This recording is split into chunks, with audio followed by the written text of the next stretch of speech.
कराह रही है मानवता आतंकवाद मिटाने को, भारत भी तैयार खड़ा है आतंकी निपटाने को। जब भी बड़ा है पाप धरा पर, हमने ही बोझ उतारा है। हम राम कृष्ण के वंशज हैं, जिसने रावण और कंस को मारा है।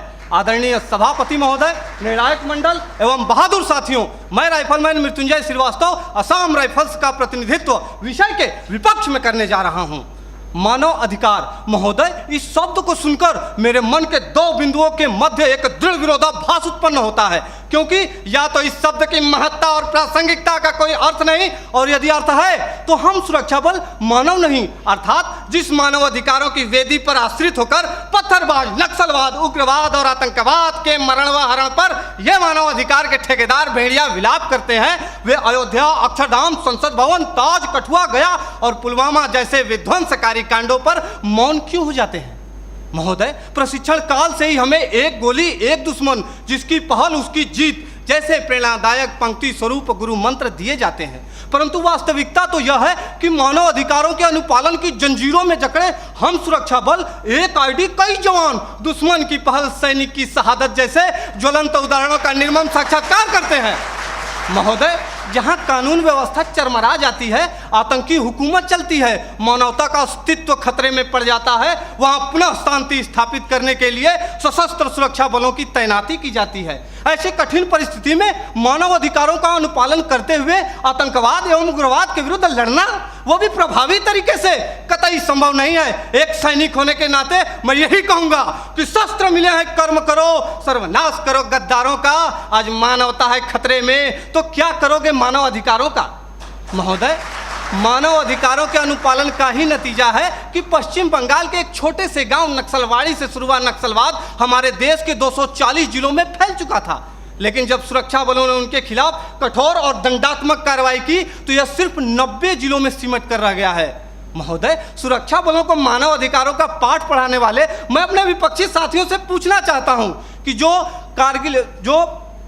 कश्मीर में जो कारगिल युद्ध के बाद पाकिस्तान के लवारिस सैनिकों के शवों को उनके धर्म के अनुसार दफनाया, वो है हमारे सुरक्षा बल, जिन्होंने इसी वर्ष 11 जुलाई को पाक अधिकृत कश्मीर से बहकर आए मासूम बच्चे के शव को प्रोटोकॉल तोड़कर पाकिस्तानी सेना को लौटाया। वो है हमारे सुरक्षा बल, जो कश्मीर के स्कूली बच्चों को दुश्मन की गोलियों से बचाने के लिए बुलेट प्रूफ जैकेट बन जाते हैं और अपने परिवार, अपने समाज, अपने देश के प्रति समर्पण का भार लिए हुए भी जो इस देश में शांति और अमन कायम करते हैं, वो है भारतीय सुरक्षा बल।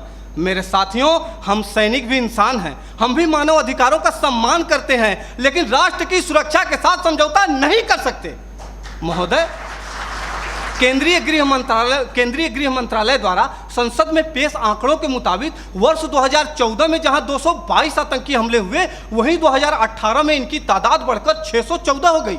2014 में 47 सुरक्षा बलों के जवानों की शहादत हुई तो 2017 में 80 और 2018 में 91 जवान शहीद हुए। हमारे देश में 1993 से लेकर अब तक लगभग 8,390 आतंकवादी और उग्रवादी हमले हो चुके हैं। महोदय, पूरा देश जानता है कि ईद की छुट्टी के लिए जा रहे सेना के जवान औरंगजेब को आतंकियों ने अपहरण कर निर्दयतापूर्वक हत्या कर दी, तब तो किसी ने भी औरंगजेब के मानव अधिकारों के लिए आवाज नहीं उठाई। वही खुखार आतंकवादी अफजल गुरु को कानूनी प्रक्रिया के तहत फांसी की सजा दी गई, फिर भी हमारे देश के प्रतिष्ठित शिक्षण संस्थानों में राष्ट्र विरोधी नारे लगाए जाते हैं। दर्द तो हद से तब गुजर जाता है जब सर्जिकल स्ट्राइक और एयर स्ट्राइक जैसे सफल ऑपरेशनों के लिए हमसे सबूत मांगे जाते हैं। हमारे धार्मिक ग्रंथों में कहा गया है कि सीता हरण किया रावण ने, मानवता को ललकारा था, श्री राम प्रभु ने रावण को लंका में घुसकर मारा था। हम उन्हीं राम के अनुयायी सम्रानर हार नहीं सकते, जो रच रहे षड्यंत्र उन्हें क्या घुसकर मार नहीं सकते? महोदय, मैं अपने विपक्षी साथियों से पूछना चाहता हूं कि जब आतंकवादी हम पर अंधाधुंध गोलीबारी करें तो क्या हम सफेद झंडा लेकर मानव अधिकारों का शांति पाठ करें? आतंकियों को पनाह देने वाले स्थानीय लोग हम पर गाली गोली और पत्थर बरसाते रहे और हम उन्हें प्यार बांटते रहे?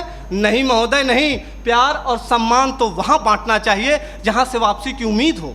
महोदय, मैं यह नहीं कहता कि मानव अधिकारों का अनुपालन नहीं करना चाहिए, लेकिन वे लोग जो मानव अधिकारों का दुरुपयोग करके सुरक्षा बलों को प्रभावहीन करने की कोशिश करते हैं, उन्हें कठोर से कठोर दंड देकर उनके साथियों को यह संदेश देना होगा, ताकि भविष्य में कोई भी इंसान आतंकवादी, उग्रवादी और नक्सलवादी बनने की हिम्मत ना करे। धन्यवाद। जय हिंद।